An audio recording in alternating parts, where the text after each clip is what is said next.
Chapter 2. 3 o'clock. The elevator to the 39th floor took 42 seconds. Gina counted them. It was something she did under pressure, counted small, measurable things, a habit born from the years of standardized tests and high-stakes oral arguments when the only reliable anchor was the concrete and the countable. 42 seconds. 12 floors. 1 legal pad. 43 questions about the Whitmore acquisition, 2 about Delacroix compliance, and 1 resignation letter folded into thirds in the interior pocket of her blazer, pressed flat against her ribs like a confession she hadn't decided to make yet. She had written it this morning. Between the shower and the coffee, in the 18 minutes when her hands were steadier than her thoughts, she'd sat at her kitchen table and produced 2 paragraphs of clean, formal, irrevocable professional prose. She'd read it back twice. It was good, concise, gracious, no editorializing. It thanked Harmsworth Industries for the opportunity. It cited personal reasons. It gave 2 weeks' notice.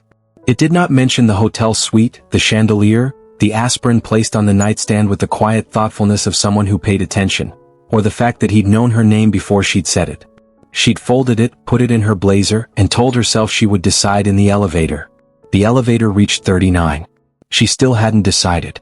The doors opened onto a reception area that was quieter than the floors below. Thicker carpet, lower voices, the particular hush of altitude and authority. Ryan's assistant, a composed man in his 30s named Ellis, looked up from his desk with a professional smile and said, "Miss Jackson, right on time. He's ready for you," and gestured toward the corner office with its closed glass door. Through the glass she could see him. He was at his desk, jacket on, reading something, or appearing to read something. She couldn't tell from this distance whether he was actually processing it or performing composure, and the fact that she couldn't tell bothered her more than it should have. She read people well. It was most of what she did. Ryan Harmsworth was a person she could not yet read with any reliability, which placed him in a category occupied by approximately 3 individuals in her adult life and which she found professionally alarming. She thanked Ellis. She crossed the carpet. She opened the door. He looked up when she entered. The composed expression. The dark eyes that did their small, swift cataloging. He stood, which she hadn't expected and which she filed without comment, and gestured to the chairs across from his desk. "Miss Jackson. Thank you for making time." "Of course." She sat. Set her legal pad on her knee. Clicked her pen with the brisk efficiency of a woman who was here to discuss acquisitions and compliance reviews and absolutely nothing else. "I wanted to go over the Whitmore matter before the week gets away from us. I've reviewed the preliminary filings and I have some concerns about the indemnification clauses in section." "Before we get to Whitmore," Ryan said. She stopped. He was watching her with that quality she'd noticed last night. The stillness, the sense of someone who had made a decision and was now simply executing it without drama. He folded his hands on the desk. Outside, 39 floors below, the city continued its indifferent business. "I owe you an apology," he said. Whatever she'd been prepared for, it wasn't that. She kept her expression level. "Mr. Harmsworth. I knew who you were last night," he said. Directly. No qualifier, no softening, the kind of admission that cost something and was being made anyway. "I recognized you from your employment file. I should have introduced myself immediately. I didn't, and that was a failure of judgment that I want to acknowledge directly." Gina looked at him across the desk. This man who had built an empire on precision and was currently deploying it in the service of an apology, and felt something shift in her chest that she immediately, firmly reclassified as professional acknowledgement. "I appreciate that," she said, matching his register. Even. Measured. "I also want to be clear," he continued, "that it will have no bearing on your role here, your standing, or your professional relationship with anyone in this company." If you're enjoying the story so far, don't forget to hit that subscribe button. It really helps the channel grow and lets me keep bringing you more amazing love stories.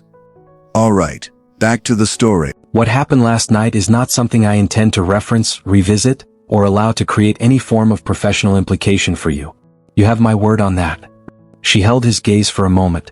He meant it. She could see that he meant it, which was the thing about Ryan Harmsworth that she was beginning to suspect was going to be inconvenient. He was legible when he chose to be, with a clarity that made the performance of skepticism difficult to sustain. "Thank you," she said. A beat. Professional. Concluded. And then she reached into her blazer.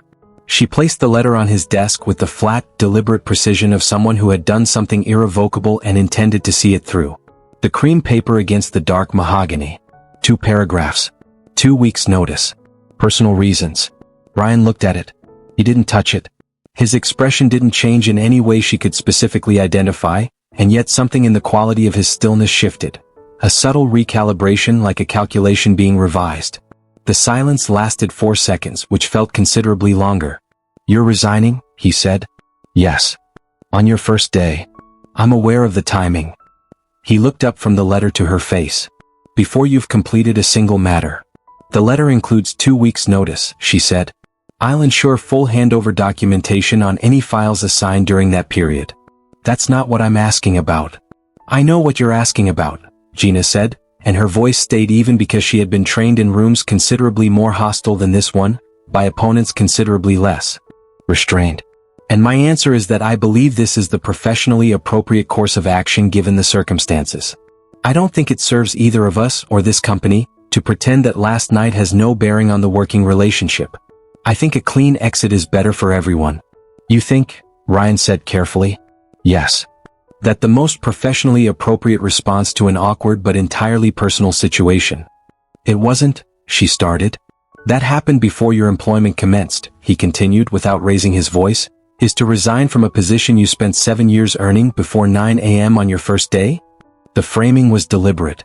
She recognized the technique. She used it herself, the calm recontextualization that made the other party hear their own position from the outside. She resented it and respected it in equal measure. "What happened between us changes the dynamic," she said. "The dynamic," he repeated. "The professional dynamic. The power structure. You're my employer. What happened last night?" She stopped. Started again. "It creates a complication that I don't believe can be managed professionally, and I'd rather acknowledge that now than allow it to become a problem later." Ryan was quiet for a moment. He looked at the letter. Then at her. "May I ask you something?" She held her pen. "You may." "Are you resigning because the situation is genuinely unworkable," he said, "or because it's uncomfortable, and you've decided that discomfort is the same thing as unworkable?"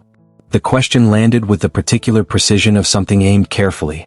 Gina felt it arrive, felt the accuracy of it, and kept her expression composed through the effort that required. "They're not always different," she said. "No," he agreed. "But in this case I think they are." He stood then. Picked up the letter, not dismissively, but with the same care he seemed to bring to everything he handled, and held it for a moment before setting it down on his side of the desk, not hers. "I'm not accepting this," he said. Gina blinked. "What?" "Control. You don't have the option to." "I have every option," Ryan said mildly. "You're an at-will employee in a notice period of your own declaring. I can decline to process the resignation and ask you to reconsider." He paused. "So I'm asking you to reconsider. Mr. Harmsworth. You are, by every measure available to me, the most qualified attorney this company has hired in 5 years," he said. "Your track record is exceptional. Your instincts, based on the 45 minutes I've spent in your company across 2 very different contexts, are sharp and reliable. I did not build what this company is by letting exceptional assets walk out the door because a situation is temporarily uncomfortable." Gina stared at him. "I am not an asset." "No." Something shifted in his face. The smallest acknowledgement, a fraction of warmth beneath the composure. "You're a person who is also professionally exceptional, and I'd like you to stay in the role you earned, and I think if you're being completely honest with yourself you'd like that too." The room held the weight of that for a moment. Outside, the city blazed in the afternoon light, indifferent and enormous. 39 floors below, the legal team was reviewing the Whitmore files. Down the hall, Ellis was scheduling tomorrow's calendar. The world was proceeding with its customary indifference to the particular seismic event occurring in this corner office. Gina looked at the letter on his side of the desk. At the man behind the desk. At the city behind him. She thought about her mother at the kitchen table. So good at something that you become the person who does the saving. She thought about the resignation letter she'd written in 18 minutes between the shower and the coffee, and whether that was a decision or a panic response, and whether she'd allowed herself to be fully honest about which one it was. She stood. Picked up her legal pad. "The indemnification clauses in Section 4 of the Whitmore Preliminary Agreement have 3 points of exposure," she said. "I'd like to walk you through them before end of business today." Ryan looked at her. The composed expression. The dark eyes. And something underneath them, quiet, genuine, that she didn't examine too closely. "My calendar is clear until 5, he said. "Good." She clicked her pen. "Then let's get to work." She left his office 40 minutes later with 12 annotated action items, a clear mandate on the Whitmore matter, and the resignation letter, which Ryan had placed, without comment or drama, in the top drawer of his desk rather than returning it to her. She told herself she would ask for it back tomorrow. Through the glass wall behind her, Ryan Harmsworth watched her cross the reception area, exchange a brief word with Ellis, and step into the elevator. His expression was the one his board never saw and his assistants occasionally glimpsed and immediately forgot. Open for just a moment, in the particular way of someone who had gotten something they hadn't known they were hoping for. Ellis appeared in the doorway. "Shall I hold your 5 o'clock, sir?" "Yes," Ryan said, still looking at the elevator doors now closed. "And the resignation letter from Ms. Jackson, should I file it?" Ryan looked at the drawer where he'd placed it. Considered, briefly, the question underneath the question. "No," he said. "Leave it." Ellis nodded, understanding nothing and everything, and withdrew. Ryan returned to his desk. Opened the Whitmore file. Read the first page 3 times without retaining a single word, which was, for the second time that day, entirely unprecedented. He decided this was acceptable. For now. Fine. She stirred her coffee. He turned a page on his phone. Outside, 34 floors below, the city was starting its morning with the cheerful indifference of a city that had no opinions whatsoever about the specific tension in this break room. "You take it black," he said. She looked up. He wasn't looking at her, still reading apparently, but the comment had been made, clearly and deliberately, into the room. "Yes," she said after a moment. "You've had it black every day for 11 days, he said, with the mildness of a man making a purely observational remark. "I noticed." The word noticed arrived with careful neutrality and landed with considerable weight. "You've been counting," she said. "Observing," he said. "There's a difference." "Is there?" He looked up then, and the expression on his face, composed as always, but with something underneath it that was warm and deliberate and entirely too aware, held hers for a beat that lasted approximately 1 beat longer than professional required. "You take yours black too," she said. Something moved at the corner of his mouth. "I know." She picked up her coffee. 12:30, she said. 12:30, he confirmed. She left the break room with the precise, unhurried stride of a woman in complete control of her circumstances, walked to the elevator, pressed the button, and stood very still until the doors closed around her. Then she pressed both hands flat against the elevator walls and breathed. 17, she thought. 18. She was going to need a larger record. What Maya said. "You like him." "I work with him." "Gina." Maya's voice had the particular quality of someone who had been a pediatric nurse for 6 years and was therefore immune to deflection as a professional matter. "I have held the hands of 5-year-olds during blood draws and gotten more information out of them than you're currently offering." "You like him." It was Saturday. They were at the farmer's market 4 blocks from Gina's apartment.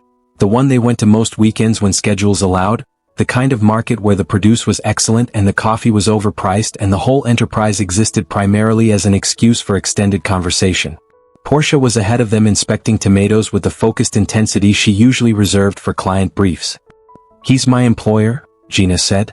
"You've mentioned that. It's relevant." "It's a fact," Maya said. "Facts and relevance are different things, which you know because you're a lawyer. What I'm asking about is the part that's keeping you in the office until 7 p.m. every day." "The work keeps me in the office until 7. And making you describe a man you've known for 11 days with the word professional in the specific tone of voice that means you've thought about him in ways that are not professional." Maya selected an apple and placed it in her bag. "I'm not judging. I'm observing." "He used that word," Gina said before she decided to. Maya looked at her. "What word?" "Observing." Gina kept her eyes forward, on Portia and the tomatoes. "He said he'd been observing how I take my coffee." "Not noticing. Observing." The silence from Maya's direction had the quality of someone physically restraining themselves from reacting at full volume in a public space. "He's been watching how you take your coffee," Maya said at a controlled register that cost her something. "He mentioned it." "What?" "In passing." "In passing." It was an offhand remark." "Gina." Maya stopped walking. Gina stopped walking. They looked at each other among the Saturday morning crowds, the produce stalls, the overpriced coffee, the city getting on with its weekend. "That man put your resignation letter in his desk drawer and kept it there." "How do you know about the—" Gina stopped. "I told you not to make that into something." "I'm not making it into something," Maya said. "It is something. A man who wanted to be professionally appropriate would have handed it back or processed it." He kept it in his drawer. That's not policy, babe. That's personal. Gina looked at her friend, at the warmth and the accuracy in Maya's face, the completely maddening combination, and felt the thing she'd been carefully not feeling arrange itself briefly into legible shape before she pressed it back down. It's complicated, she said. Most things worth having are, Maya said simply and picked up her bag and moved on to the next stall. Portia appeared at Gina's elbow holding 3 tomatoes and wearing an expression of complete innocence. Did I miss something? Nothing, Gina said. She's falling for the CO, Maya called back from the herb stand.